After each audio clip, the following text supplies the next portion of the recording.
दोस्तों, एक ऐसी जगह की कल्पना करो जो यूरोप के कई देशों से बड़ी है, जहां सोना, तांबा, नेचुरल गैस भरा पड़ा है और समुद्र का किनारा भी ऐसा कि जो दुबई को टक्कर दे सके। जी हाँ, मैं बात कर रहा हूं पाकिस्तान के 44% हिस्से का, जिसे बलूचिस्तान कहते हैं। लोकेशन के हिसाब से तो ये खजाना है, जहां ग्वादर पोर्ट है, जिसे चीन अपना अगला ट्रेड हब बनाना चाहता है। लेकिन अफसोस की बात यह है कि इतनी सारी दौलत होने के बावजूद बलूचिस्तान पाकिस्तान का सबसे गरीब प्रांत है। बगावत, गरीबी, अशांति, ये सब वहाँ की कहानी का हिस्सा है। तो आखिर बलूचिस्तान अभी तक क्यों जूझ रहा है, इसको इतिहास से लेकर आज तक हम इसे समझेंगे। और अगर आप चैनल पर नए हैं तो चैनल को प्लीज सब्सक्राइब कर लें और वीडियो को लाइक करें। तो चलिए आगे बढ़ते हैं। उसके लिए हमें थोड़ा पीछे चलना पड़ेगा। बलूचिस्तान हमेशा से पाकिस्तान का हिस्सा नहीं रहा। 1947 से पहले ये कई कबीलों की जमीन थी और इसका दिल था खाने कालात, एक रियासत जो अंग्रेजों के अधीन थी। बलोच लोगों की अपनी भाषा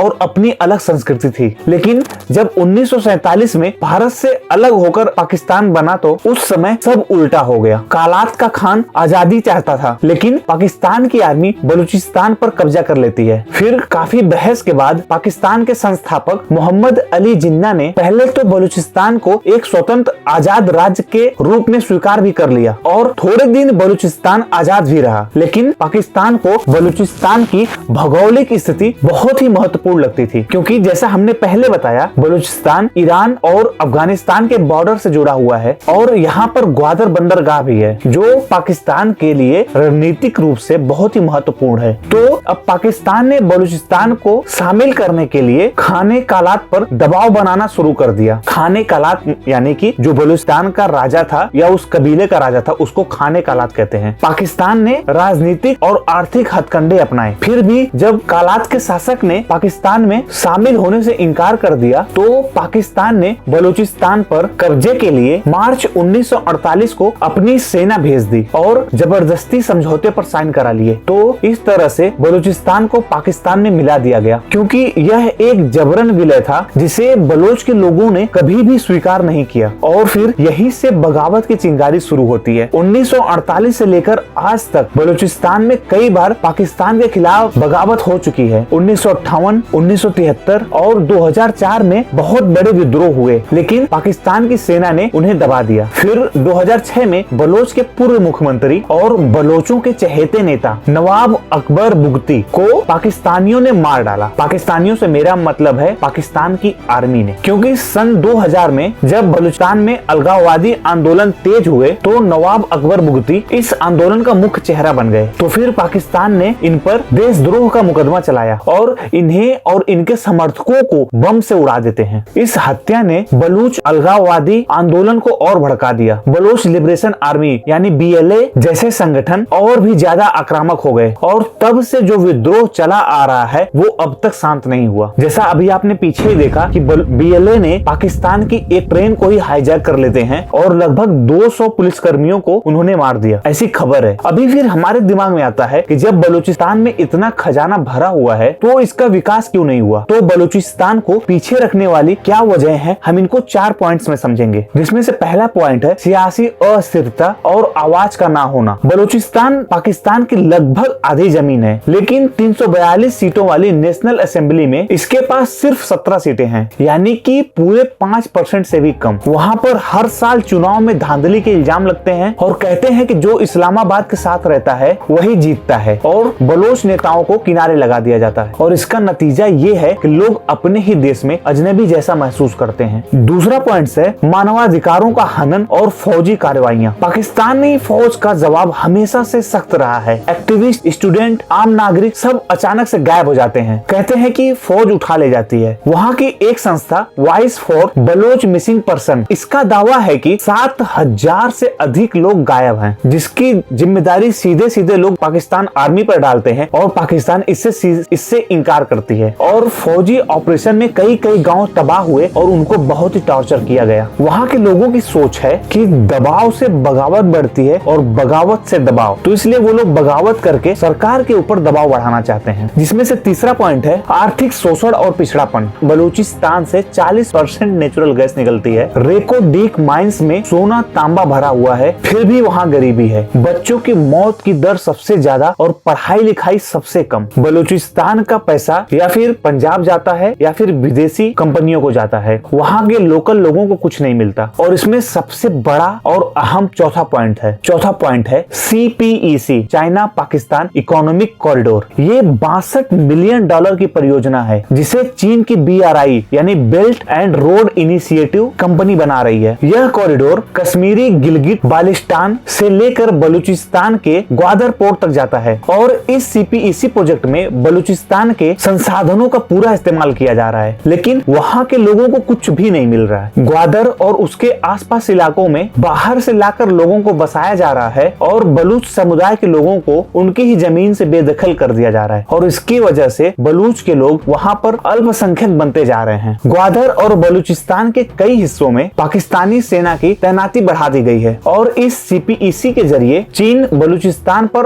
अपना नियंत्रण बढ़ा रहा है और अपनी सुरक्षा बलों और ठेकेदारों को लाकर स्थानीय नौकरियों पर कब्जा भी कर रहा है। वहाँ पर ज्यादातर नौकरियां बाहर से आए हुए लोगों को दी जा रही हैं, जिससे अब बलोचों के पास निर्वाहन का कोई भी साधन नहीं बचा है, क्योंकि बलोचों को ग्वादर में मछली पकड़ने से भी रोका जा रहा है और इन सब का अगर कोई बलोची विरोध करता है तो उसे पाकिस्तानी और ISI उठा ले जाती है। हजारों बलोच स्टूडेंट्स गायब हो चुके हैं। बस इन्हीं सब की वजह से बलोच लिबरेशन आर्मी यानी BLA CPEC प्रोजेक्ट पर हमला करती रहती है। इस परिस्थिति को देखकर कहते हैं कि CPEC बारूद के ढेर पर बन रहा है जो कभी भी फट सकता है। BLA जैसे ग्रुप बलोच की आजादी के लिए फौज और बाहरी यानी चाइना के लोगों को निशाना बना रहे हैं। 2006 से अब तक 800 से ज्यादा लोग मारे जा चुके हैं। इन सब से बाहर आना अब इतना आसान नहीं है, क्योंकि ये अब उनकी मजबूरी बन गई है, क्योंकि ये जो लड़ने वाले जवान लड़के हैं इनका सिस्टम ने पूरा भरोसा ही तोड़ दिया है और दूसरी तरफ शांतिपूर्ण प्रदर्शन करने वालों को भी कुचल दिया जाता है। ग्वादर के मछुआरे अपनी जीविका मांगते हैं तो उन पर लाठियां बरसा दी जाती हैं। अब एक आम बलोच दो तरफ से पिस रहा है, एक सरकार और सिस्टम जो सुनती नहीं और एक बगावत जो बेकाबू होते जा रही है। तो आपको क्या लगता है ये बगावत कहां जाकर रुकेगी? मेरा आकलन कहता है कि अगर सरकार का रवैया नहीं बदला तो बगावत और बढ़ेगी और बलूचिस्तान टूट का कारण बन सकता है। और अगर सही कदम उठे तो